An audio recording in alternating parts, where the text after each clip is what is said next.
Well, we've all heard of spring cleaning, but for some, spring is the perfect time to put their home on the market. So what needs to be done in order to prepare? It's a huge undertaking.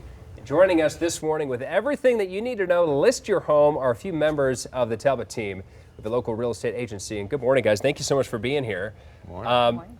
Matt, we're going to start with you. You know, what updates should I consider if I'm about to put my house up on the market? Are there big updates that should be considered? Because it is a big undertaking. It's super stressful. You need to figure out what can you do to update and what might be okay just to put it on the market as it is. Sure, yeah. Thanks for having us. Appreciate the chance to be on the show here.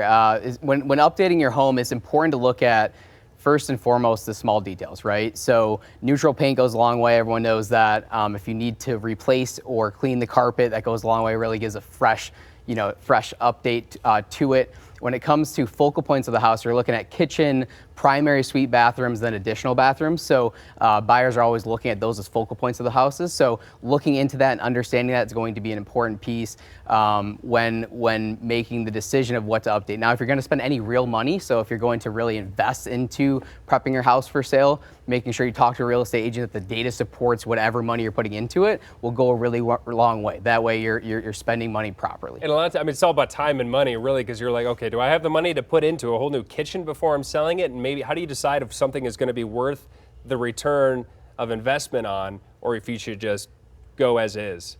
Yeah, no, for sure, and understand the comparables. So a good real estate agent should be able to look at your house and run a comparative market analysis on your property and say, hey, listen, in your property, maybe it's the second bathroom because you're going to get more bang for your buck. Maybe you don't spend any more money because you're already on the top of your subdivision. You need to understand that data specifically so you're not making decisions for spending money on something you're not going to get back for a sale in particular. That's a great point. And Borja, let's talk about some staging too, because a lot of people maybe want to stage themselves because they're confident. I've noticed that I think sellers think that they are too confident and probably should go with staging. I mean, what do you think about that? So I don't think you necessarily have to hire someone to stage. The main point is to just deep clean and declutter and try to do it yourself and get it to look as much like a model home as possible, because you want potential buyers to go in the space and actually envision themselves being able to live in the space.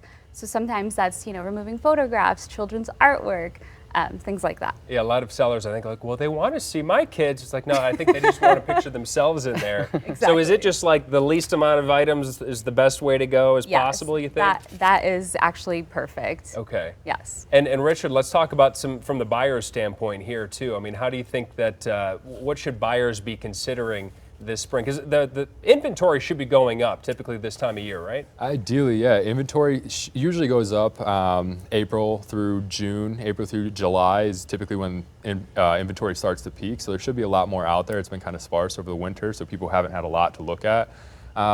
It is, what we've noticed, it is getting a little competitive right now. We're seeing multiple offer situations again. There was a house this weekend that had 65 showings and 16 offers. Wow. So it is getting competitive for the right property. The nicest properties are getting really competitive.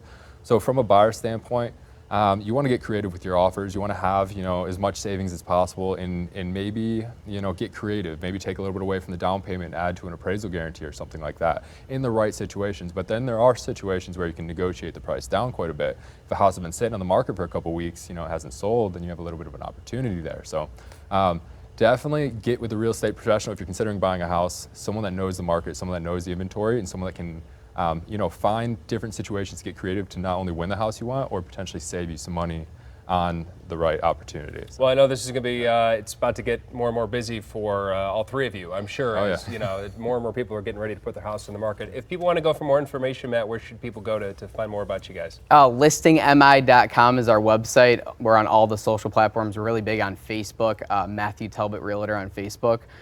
So we do a lot of stuff on social media as well too, but listingmi.com is the best place to find us. All right, awesome. Matt, Borja, Richard, thank you guys so much for being here with the Talbot team. We really appreciate the time. I appreciate it. Thank you for having us on. Well, I've got to talk about this